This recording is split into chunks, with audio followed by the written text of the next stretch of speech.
গেছে দাদা, ভুল হয়ে গেছে, বিশ্বাস করো দাদা, বিশ্বাস করো, ভুল হয়ে গেছে, বিশ্বাস করো, বিশ্বাস? ভুল।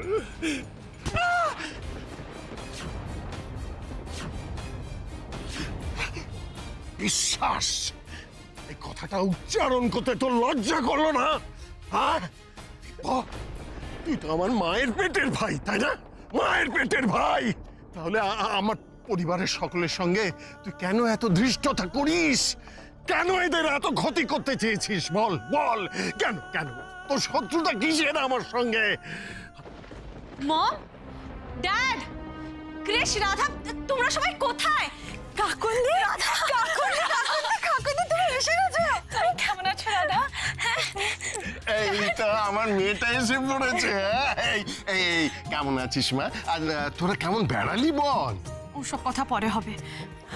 আমি তোমাদের উপর খুব রেগে আছি। বাড়িতে এত কিছু ঘটে গেল আর তোমরা আমায় কিচ্ছু জানালে না। আসলে কাকনদীপ, তোমরা কদিনের জন্য আনন্দ করতে গেছো, আর এইসব কিছু তোমাদের জানালে তো তোমাদের ঘোড়াটাই মাটি হয়ে যেত।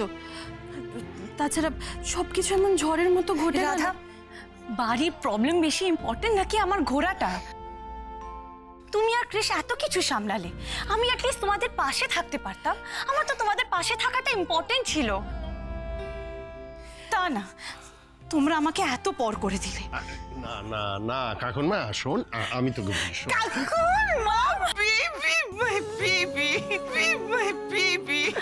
মম, এসব শোনার পর তো আমার হাত পা ঠান্ডা হয়ে গেছিল। আমার যদি কিছু হয়েছে তো আমরা কি করতাম মম? আমি তো এটাই বিশ্বাস করতে পারছি না, তোমার বোন তোমার এত বড় ক্ষতি করতে চেয়েছিল, আর রাধার সাথে এত বড় ষড়যন্ত্র। ও আমার যমজ বোন হতে পারে, কিন্তু ও যা করেছে তারপর ওর জন্য আমার মনে এইটুকু কোনো জায়গা নেই, কোনো সিম্পেথি নেই। রাধা কৃষ্ণ না থাকলে কাকুন আজ হয়তো আমি এভাবে তোমার সামনে দাঁড়িয়ে থাকতে পারতাম না। প্লিজ। আমরা একা নয়, রাধার গণেশ দাদার ওপর বিশ্বাস আর ভরসা করে আমরা এত বড় বিপদ কাটিয়ে উঠতে পেরেছি।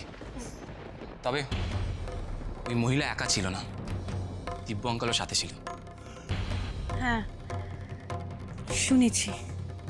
সত্যি এত কিছু হয়ে যাবার পর আঙ্কেল বদলালো না।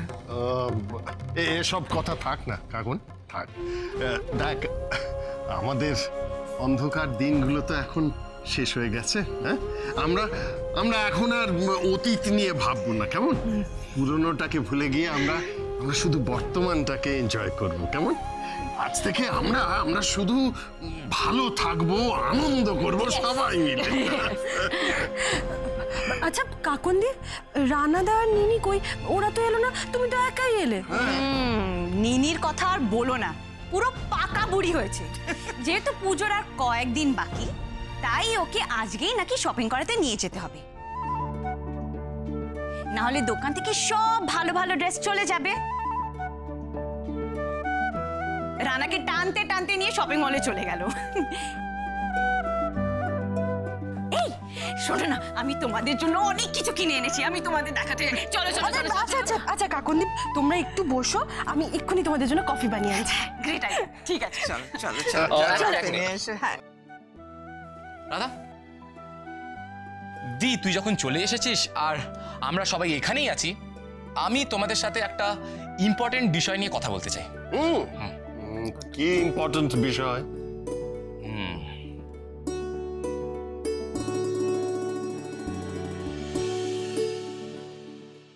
না না, আমি টাকা পয়সা নিয়ে ভাবছি না রে মা, ও টাকা পয়সা আমি ঠিক জোগাড় করে নেবো। আমি শুধু ভাবছি তুই একা একা এত বড় কলকাতা শহরে থেকে পড়াশোনা করবি, সেই জন্য একটু চিন্তা হচ্ছে, বুঝলি না? কেন করতে পারবো না বাবা? বাইরে থেকে কি কেউ পড়তে বা চাকরি বাকরি করার জন্য কলকাতায় আসে না? তা তুমি এত কেন চিন্তা করছো বাবা? তুই বুঝতে পারছিস না মা, তোর বয়সী একটা মেয়ে কলকাতা থেকে পড়াশোনা করবি, তার ঝক্কি কম? হ্যাঁ, মুখে খালি বড় বড় কথা বলে তুই দেশ উদ্ধার করছিস। বাস্তবটা বুঝিস? বাবা মার কত চিন্তা হয় তোদের জন্যে। এই কলকাতা শহরে যেমন সুযোগ সুবিধা বেশি, তেমন ঝামেলাও বেশি, বুঝলি তো? এখানকার লোকজন খুব জটিল, মনে রাখিস। সে জটিল মানুষের সাথে বুঝে নেওয়ার মতো বুদ্ধি আমার আছে। আর তাছাড়া কলকাতায় তো তোমার বন্ধু আছে, শুভেন্দু কাকুর বাড়ি। কত বড় বাড়ি, আমার রাধা দিদির শ্বশুর বাড়ি। দাদা দিদি শ্বশুরবাড়ি থাকতে আমি হোস্টেলে কেন থাকতে যাব? এই না না না না, একদম নয়, একদম নয়। এই চিন্তাটা মাথা থেকে দূর করে দে। আমি আমার বন্ধুকে গিয়ে বলতে পারবো না যে আমার মেয়ে তোর বাড়িতে থেকে পড়াশোনা করবে। কেন পারবে না শুনি? তাহলে কিসের এত গলায় গলায় বন্ধুত্ব? সারাক্ষণ বন্ধুকে চোখে হারাচ্ছ, আর এইটুকু সাহায্য চাইতে পারবে না? না, পারবো না। বিনা কারণে আমি কারোর কাছ থেকে সাহায্য নেওয়ার পক্ষপাতী নই। সে তোমাকে নিতে হবে না, তার ব্যবস্থা আমি করে নেব। আর তাছাড়া দেখবে, রাধা দিদি যদি একবার জানতে পারে যে আমি কলকাতার কলেজে ভর্তি হয়েছি, তাহলে রাধা দিদি নিজেই বলবে তুই আমাদের বাড়িতে এসে থাক। খবরদার বিনা, আমি তোকে শেষবারের মতো বলছি, হয় তুই কলকাতায় হোস্টেলে থেকে পড়াশোনা করবি, নয়তো কাটোয়া আসামে ফিরে গিয়ে ওখানকার কলেজে ভর্তি হবি। চল। না, আমি কাটোয়া ফিরে যাব না, আমি এখানেই থাকবো, আর পড়তে হলে এখানকার কলেজেই পড়াশোনা করব। আমি যে স্বপ্নটা নিয়ে কলকাতায় এসেছি, সেই স্বপ্নটা পূরণের জন্য যা যা করতে হবে তার কোনো কিছুতেই আমায় আটকাবে না। কৃষের জীবনে ঢোকার জন্য রাধার শ্বশুর বাড়িতেই আমাকে থাকতে হবে। শোন মা, ঠিক আছে ঠিক আছে, তুই কলকাতায় পড়বি তো তাই পড়বি, আমি হোস্টেলের ব্যবস্থা করে দেবো। রাধার শ্বশুর বাড়িতে নয় মা, আমার একটা সম্মান আছে তো। চল চল চল চল, আগে তোকে কলেজে ভর্তি করে দিই, তারপর একবার শুয়োর বাড়িতে দেখা করতে যাবো। কলকাতায় এসছি যখন একবার যেতে হবে তো। হ্যাঁ হ্যাঁ হ্যাঁ, যাওয়া তো উচিত। চল চল চল চল, আয় আমার সঙ্গে আয়, আয় মা আয়, দেরি হয়ে যাবে।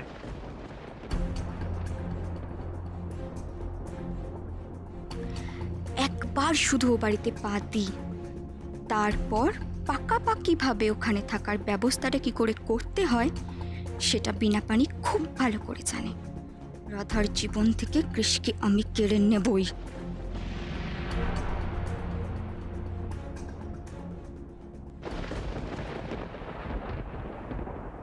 ম্যানেজারবাবু, আমাদের কোম্পানির এখন ঠিক কী অবস্থা একটু ডিটেলসে বলুন। আপনি রিপোর্ট এনেছেন? হ্যাঁ স্যার, এই যে দেখো। আপনি বসুন না। Thank you sir. Sir, last মান্থে আমাদের কোম্পানির টার্নওভার খুবই কমে গেছে। তাছাড়া যে সমস্ত জায়গায় আমাদের প্রোডাক্ট ডেলিভারি হয়েছে, অনেকগুলো জায়গা থেকে কোয়ালিটি নিয়ে নেগেটিভ রিপোর্ট এসছে। আমাদের ইমিডিয়েটলি রিকভার করতে হবে।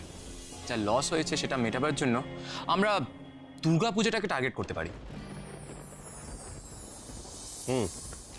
তুই ঠিক কি করতে চাইছিস একটু খুলে বল।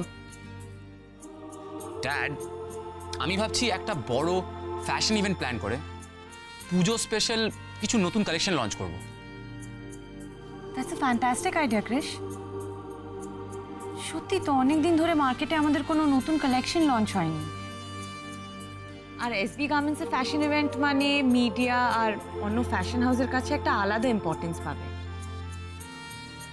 আচ্ছা, ঠিক কি করা যায় একটু বলতো, মানে আর কি করা যায়?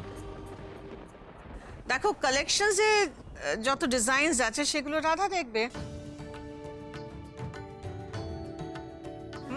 অ্যান্ড কাকন তুমি অ্যাডমিনিস্ট্রেশন দেখবে। অ্যান্ড পুরো ইভেন্টে চার্জে থাকবে কিন্তু ক্রিশ। এভাবে কাজ ভাগাভাগি করে নিলে কোনো অসুবিধা হবে না, আর আমরা টাইমে সব অর্গানাইজ করতে পারবো। ক্রিশ, রিমেম্বার ওয়ান থিং, সমস্ত লিডিং মিডিয়া চ্যানেলস, তারপরে business companies and fashion houses, প্রত্যেকের কাছে যেন ইনভিটেশনটা ঠিক সময় পৌঁছয়। Make sure. আমি একটা বড় ইভেন্ট ম্যানেজমেন্ট কোম্পানিকে হায়ার করতে চাইছি। আমি চাই দেশ বিদেশের সমস্ত বড় বড় মডেলস রাধার বানানোর ডিজাইন পরে ইভেন্টের দিন ওয়াক করবে। আর যদি কোনো বড় ইভেন্ট কোম্পানি এর দায়িত্ব সামলায় তাহলে ব্যাপারটা খুব স্মুথলি হয়ে যাবে। তো বেশ, তো কোন কোম্পানিকে তুই দায়িত্বটা দিতে চাস সেটা ডিসাইড কর। হ্যাঁ, আমি অ্যাকচুয়ালি মুম্বাইয়ের একটা লিডিং ইভেন্ট ম্যানেজমেন্ট কোম্পানি খুঁজে পেয়েছি। তার নাম হলো সানিজ ইভেন্ট ম্যানেজমেন্ট কোম্পানি। আমি ওদের সাথে কথা বলতে চাই। খুবই ফেমাস কোম্পানি। ওরা ইন্টারন্যাশনাল প্রজেক্টস খুবই সাকসেসফুলি হ্যান্ডেল করেছে। মুম্বাইয়ের কোম্পানি যদি এসবি গার্মেন্টসের ইভেন্ট প্ল্যান করে তাহলে তো সেটাই একটা বড় নিউজ হয়ে যাবে। আচ্ছা, এই কোম্পানির আরো কয়েকটা ডিটেলস বল। এই কোম্পানির ওনারের নাম সানি।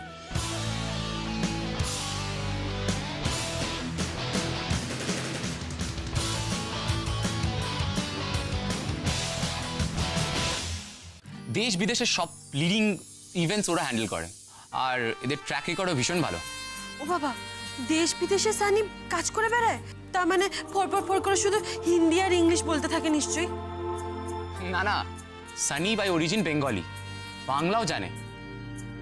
তবে বাইরে থেকে কাজ করলে যা হয়, এমনিও খুব talented, one of the most successful event planners.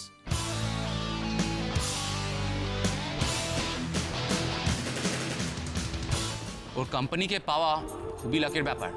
Sunny যে ইভেন্টের দায়িত্ব নেবে সেটা হিট অ্যান্ড সাকসেসফুল হবেই হবে। আচ্ছা, তুই যা বলেছিস ক্রিস, এত বড় কোম্পানি এত কম সময়ের মধ্যে আমাদের কাজ করতে চাইবে?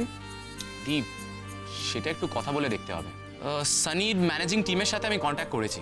অ্যাকচুয়ালি সানি একটা বড় ইভেন্ট শেষ করার পর একটু ব্রেক নেয়। ম্যাম, আমাদের হাতে 10টা ন্যাশনাল এবং ইন্টারন্যাশনাল ইভেন্টের অফার আছে। সো কোনটা কোনটা ফাইনাল হবে যদি আপনি বলে দেন। নো, এখন আর কোনো ইভেন্টস নয়। নেক্সট 6 মান্থস আমি কোনো ইভেন্ট করছি না। I need a break. আমি একটা লং ভ্যাকেশনে মালয়েশিয়া যাবো। So now no events. Sunny কাজের পিছনে দৌড়োয় না, কাজ সানির কাছে আসে। আর সানি কোন অ্যাসাইনমেন্ট নেবে কোন অ্যাসাইনমেন্ট নেবে না সেটা সানি সোলি ডিসাইড করে। আর আমি ডিসাইড করেছি now no more assignments. Inform all of them. Last উইকে গোয়ালিয়রে একটা বড় ইভেন্ট অর্গানাইজ করেছে, তাই এখনো আমাদের প্রজেক্ট নেবে কিনা সেটা কথা বলে দেখতে হবে। ঠিক আছে, তুই কথা বলে নে, and if everything goes okay তাহলে একটা advance lump sum amount by cheque পাঠিয়ে দে। ড্যাড, সানি অ্যাকচুয়ালি কোয়ালিটিতে বিশ্বাস করে। দুটো প্রজেক্টের মাঝে গ্যাপ নেবার কারণটাই হলো যাতে একটা প্রজেক্ট শেষ হওয়ার পর পরেরটার জন্য নিউ আইডিয়াস নিয়ে নিজেকে প্রিপেয়ার করতে পারে। তারপর সেই কোম্পানির ওর সমস্ত ডিটেলস, ডেটা, রেকর্ডস সব চেক করে। ও যদি মনে করে ও কমফোর্টেবলি কাজটা করতে পারবে তবেই ও প্রজেক্টটা নেয়। বাবা, এই সানি তো দেখছি খুব খুঁতখুঁতে। না জানি কত বড় মাপের একজন লোক। নিশ্চয়ই খুব রাগী আর নাকুচু লোকই হবে। এনিওয়ে, ক্রিস, যদি এই সানিকে আমরা পেয়ে যাই তাহলে আমার মনে হয় আমাদের এই ইভেন্টের জন্য এটা অ্যাডেড অ্যাডভান্টেজ হবে।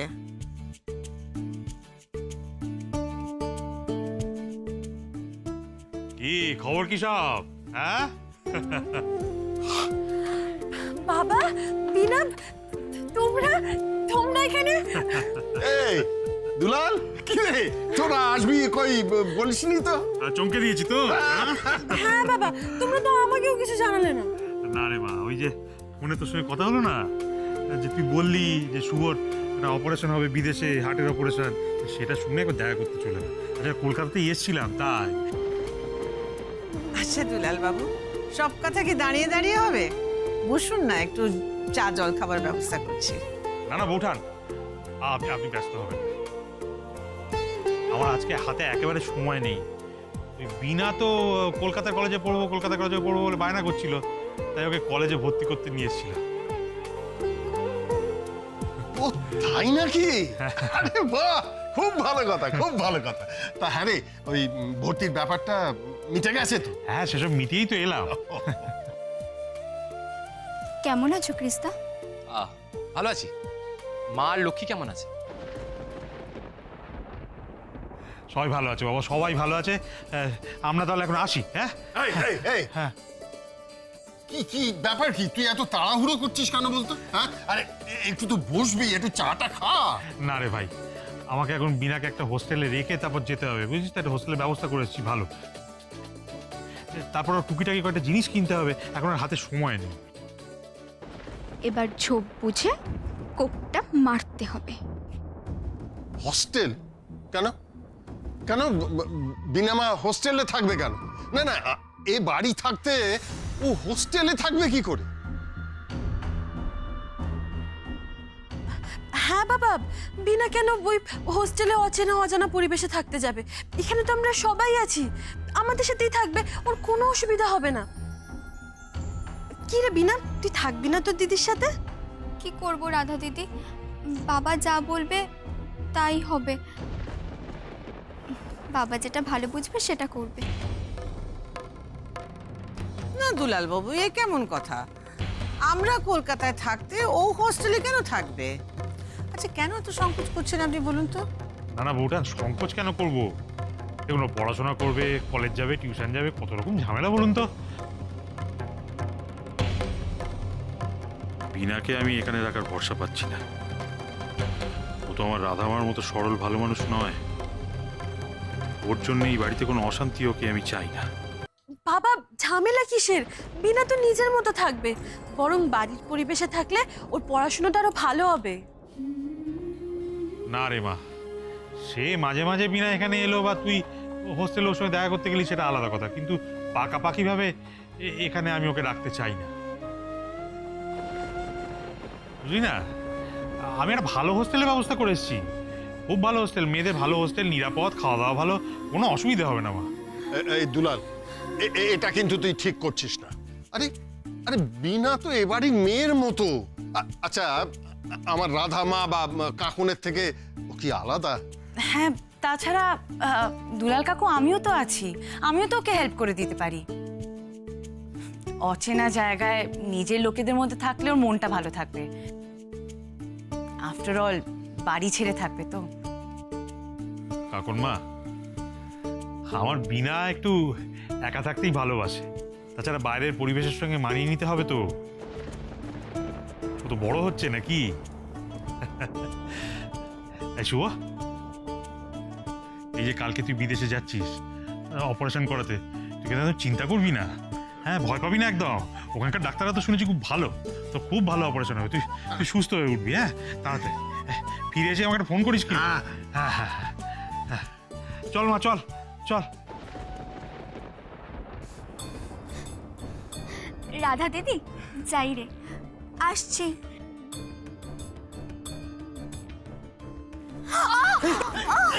কি হলো? কি হলো?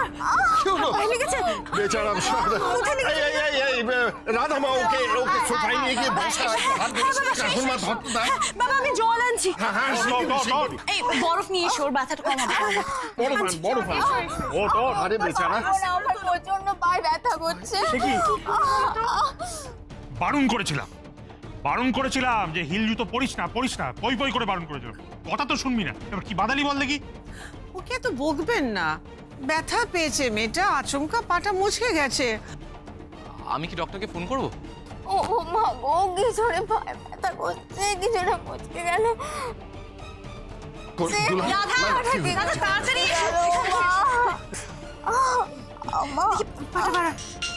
রাধা দিদি, তোর বাড়িতে পাহাড় দিলেই আমি কি বিপত্তিটা বাঁধালাম, দেখ। চুপ না, একদম চুপ। হ্যাঁ রানা, আরে আর বলো না। হ্যাঁ, দুলাল কাকু আর বিনা এখানে এসেছে। আচ্ছা গোবর মুখ, আপনার কাছে ওই একটা স্প্রে আছে না ব্যথা লাগানোর, একটু নিয়ে আসুন না। হ্যাঁ, এনে দিচ্ছি।